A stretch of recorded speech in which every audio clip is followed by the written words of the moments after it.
নমস্কার বন্ধুরা, আজকে আমি একটা নতুন রেসিপি নিয়ে হাজির হয়েছি, পই চচ্চড়ি। আশা করি আপনাদের ভালো লাগবে, আপনারা দেখতে থাকুন। প্রথমে সরষের তেলটা দিয়ে দিলাম, তারপরে পাতলা পাতলা করে পটল আর আলু কেটেছি। এবার এটা লাল করে ভেজে নিয়েছি। এরপরে মধ্যে দেবো এবার পই রাখা আর কচু। সমস্ত কিছু লাল করে ভেজে নিয়ে এবার লবণটা দিচ্ছি, কারণ লবণটা আগে দিলে না জল ছেড়ে দেয়। এবার একটু হলুদ দিলাম।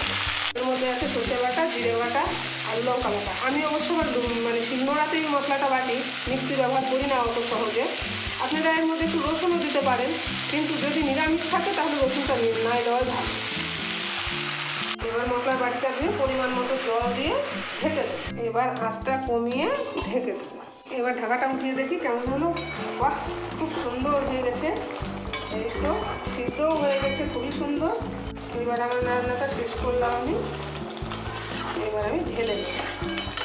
কমপ্লিট রান্না। বাবুকে একটু দেই টেস্ট করতে, কেমন হয়েছে খেয়ে দেখুক। বাবু, রান্নাটা কেমন হয়েছে খেয়ে দেখলি যে? খুবই সুন্দর হয়েছে, দারুণ হয়েছে। তাহলে বন্ধুরা, আপনারাও এভাবে রান্না করে খেয়ে দেখবেন। আমার রান্না শেষ করলাম আজকের মতো। Bye bye.